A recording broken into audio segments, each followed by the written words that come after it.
j'ai été la découvrir en visitant leur site de production en Italie et ça m'a plutôt convaincu. Nicolas Guillaume, exploitant sur la commune de Carreau. Je suis associé avec ma femme à 50% sur un élevage de 800 truies et 100 agresseurs partiels. Donc l'exploitation, il y a 460 hectares de terre, principalement à destination de consommation pour élevage porc. On a réellement focalisé jusque dans les années 2015 sur l'investissement porc. Donc on a investi au niveau de la FAF pour optimiser nos coûts de production et gagner 20 à 30 euros de la tonne d'aliments.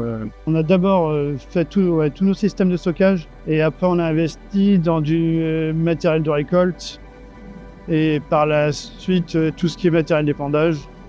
On a acheté une machine, première machine à rotor en 2020, idéal 8 PL, donc avec une barre de coupe 9 m 20, cueilleur 8 rangs.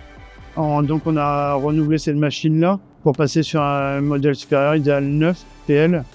Et aujourd'hui, l'équipement qu'on a sur l'exploitation serait capable clairement d'avaler plus de surface. Sur l'idéal 9, tout a été fiabilisé. C'est une machine qui n'a eu aucun souci, qui est performante, qui a un travail de qualité. Parce que nous, avec le stockage qu'on souhaite, c'est un minimum d'impact sur les grains. Et les machines à rotor sortent un grain quand même de meilleure qualité. Ce qu'on apprécie de plus, c'est la gestion électronique. Après, au niveau confort en cabine aussi, une meilleure insonorisation. C'est un terrain quand même qui est plutôt vallonné. Donc la machine doit souvent régulièrement changer d'inclinaison. En plus du par-level, elle a le plastron inclinable. Et du coup, cette machine-là en 4 roues motrices a quand même nettement plus de performance. Donc sur la machine, on a la carte tour et l'instantané sur les rendements. Tout ce qui est échantillonnage, quand même, humidité et la pesée. Même si on recontrôle ici avec le pont bascule. Au niveau partie moteur, le caisson avec l'inversion du flux, ça c'est clairement un plus.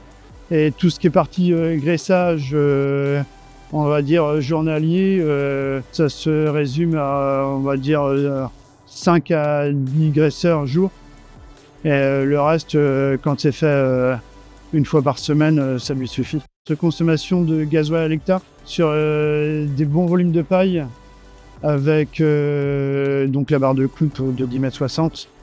Compter environ 16 litres hectare pour un moteur de 660 chevaux. L'objectif de passer sur la neuve, c'était principalement de sécuriser le débit de la capacité de récolte et essayer de voir même un peu plus loin parce qu'on savait clairement qu'on allait sécuriser notre performance à la journée, quoi.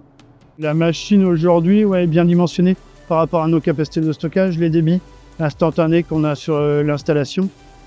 On va dire entre 3,5 hectares et 4 hectares en céréales. Et maïs, elle va être largement dimensionnée parce qu'au niveau de l'installation de broyage, c'est une installation qui va tourner environ à 40 tonnes. Quand la machine elle est capable de sortir 3 bons hectares à l'heure dans des maïs à plus de 100 quintaux secs, quoi. Et cette machine est capable de répondre à toutes nos attentes, quoi.